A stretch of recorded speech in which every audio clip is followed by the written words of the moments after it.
தற்பொழுது நடைபெற்று கொண்டிருக்கக்கூடிய நாடாளுமன்ற பொதுத் தேர்தலில் நூற்றுக்கணக்கானோரின் பெயர் வாக்காளர் பெயர் பட்டியலில் இல்லாத காரணத்தினால பலரும் அவர்களுடைய ஜனநாயக உரிமையை அளிக்க முடியாத சம்பவம் இடம்பெற்று கொண்டிருக்கு. நடிகர் சூரி வாக்களிப்பதற்காக வாக்குச்சாவடிக்கு வந்திருந்த நிலையில அவருடைய பெயரும் இந்த வாக்காளர் பெயர் பட்டியலில் இல்லாத காரணத்தினால தன்னுடைய ஜனநாயக உரிமையை அளிக்க முடியாத வருத்தத்தில் இருக்காரு.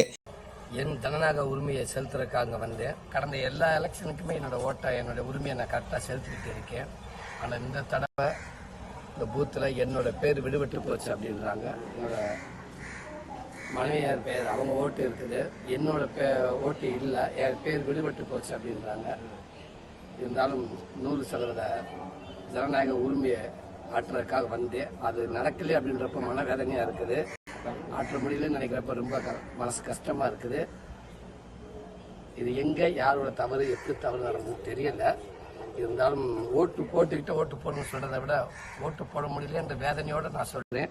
தயவுசெய்து எல்லாமே 100% ஓட்டு வாக்களிச்சிருங்க. அது நம்மளுக்கு ரொம்ப முக்கியம், நம்ம நாட்டுக்கு நல்லது. தவறாமல் எல்லாரும் அவங்க வாக்கை செலுத்திடுங்க. நான் அடுத்த எலெக்ஷனுக்கு கண்டிப்பாக என்னோட வாக்கை செலுத்த நம்புகிறேன். நன்றி. இதனைத் தொடர்ந்து தமிழக வெற்றி கழகத்தினுடைய தலைவர் விஜய் அவருடைய வாக்கினையும் பதிவு செய்திருக்காரு. அது மாத்திரமின்றி நான் எனது ஜனநாயக கடமையை செய்துவிட்டேன், நீங்களும் உங்களது கடமையை நிறைவேற்றுங்கள் அப்படின்னு சொல்லியிருக்காரு.